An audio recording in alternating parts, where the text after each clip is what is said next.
From the opinion pages of the Wall Street Journal, this is Potomac Watch.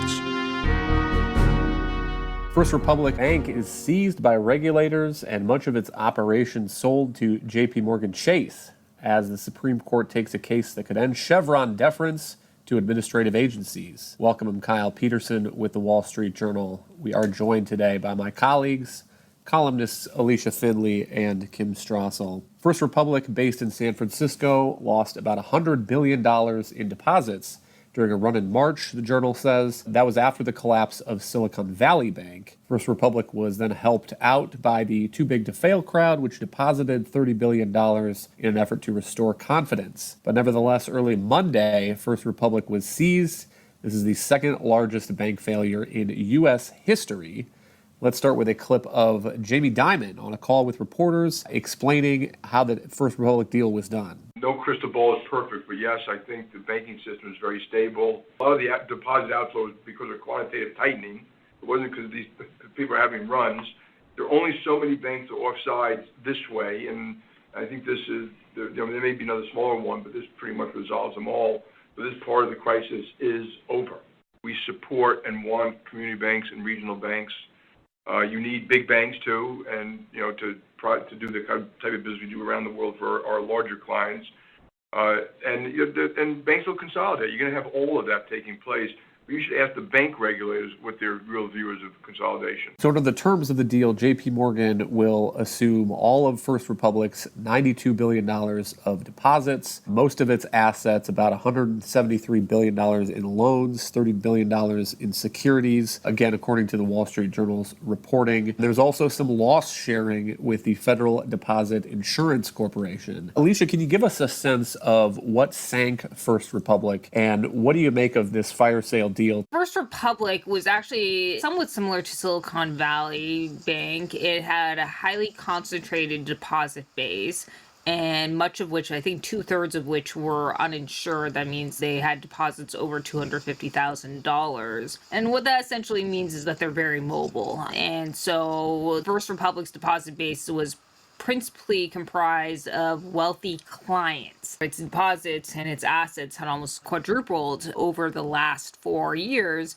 And that, not surprisingly, actually coincided with the pandemic and the Fed's printing press, as well as the pandemic stimulus, which gave rich people a lot of money. And in terms of the stock values appreciated fantastically. Rich people cashed out, a lot of their stocks. They had a lot of money. And in some cases, what First Republic did, and this really was a niche model, is that it attracted deposits from these wealthy clients. And a lot of these some of the names are well known and famous, but Mark Zuckerberg was one, and that was actually more than a decade ago. It attracted deposits from wealthy clients by offering them really below market rate mortgages, and for instance, 1 to 2% on a jumbo loan, whereas other banks were still offering around 3 to 4%. And a lot of these loans, mortgages, were in interest-only periods for 10 years. So what happened was these mortgages, and I think they made up about $60 billion of its balance sheet. I mean, all of the securities that First Republic had, they lost or declined in value as interest rates rose, but these did even more so because they were already below market. And so all of a sudden, interest rates started rising last year.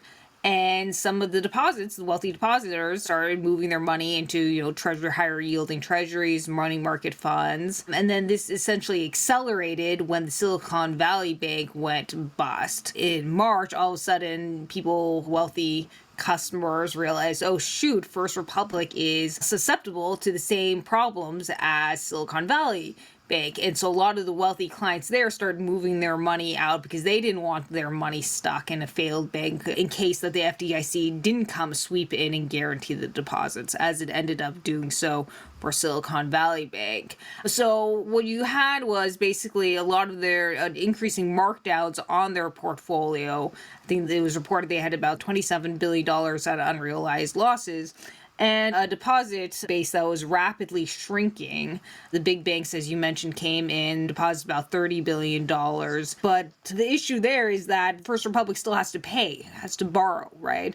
It has to pay on those deposits. It was paying around a 5% rate on those deposits, as well as around similar rates for borrowing from the government discount, the Fed's discount window, as well as the Federal Home Loan Bank. And those rates that it was paying on its borrowing hugely exceeded the rates that it was making on its assets, which was again around 2%. And so this was unsustainable. So everyone, the stockholders realized that, and that's why you saw its value has plunged about 95% in the last year, and it did, I think, around 40 or 50% just last week after it came out with its earnings report.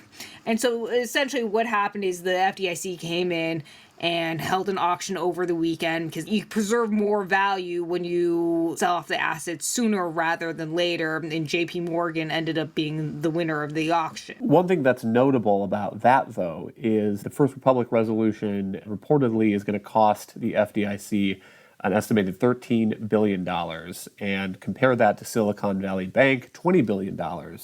And Kim, notable that there's been some reporting that the resolution of the SVB situation was delayed in part because regulators, the Biden administration, didn't want a big bank to absorb SVB and become even larger. And so they were very selective about the offer that they accepted. And one thing that the Journal's editorial on First Republic says, one argument it makes is that maybe this is a triumph of pragmatism, that when they needed someone to come in and buy First Republic, the first thing they did was get Jamie Dimon on the phone. Yeah, Jamie Dimon must be smiling. This is an acknowledgement of so many regulatory mistakes that have already been made here.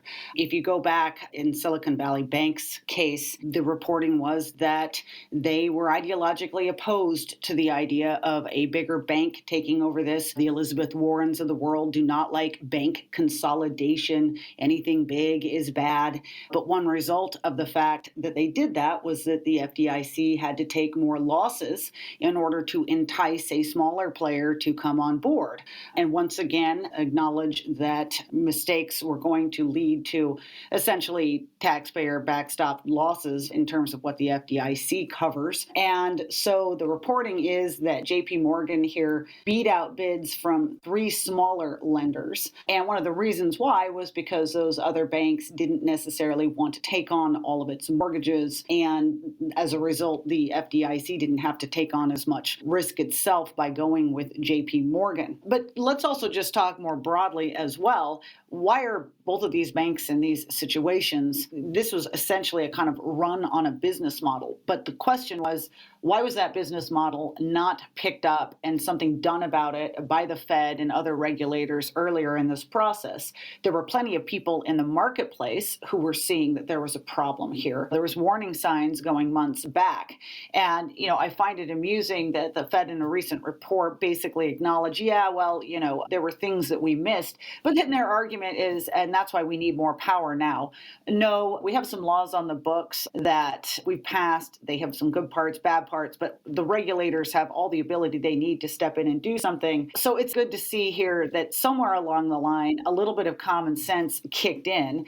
And for once, regulators did something that was sound and is likely to be more beneficial to the banking sector in the long run by going with JPMorgan. Alicia, what's your view on whether there are other vulnerable players here or soft spots in this economy? I mean, the rising interest rates, at least to me, calls to mind the old Warren Buffett line that you only find out who's swimming naked when the tide goes out. And we've had a long period of very low, historically low interest rates that has now pretty swiftly come to an end. And we've already seen a few examples of the knock-on effects of that. But I mean, do you think there's more of this stuff to come that will be unveiled here in the coming months, particularly if the economy continues to soften as some people think it might? So I think there are a few things that the regulators are already watching out for. One is the commercial real estate. We know that a few $100 billion in commercial real estate loans are coming due, mortgages are coming due within the next couple of years, and then they will need to be refinanced. So these were issued at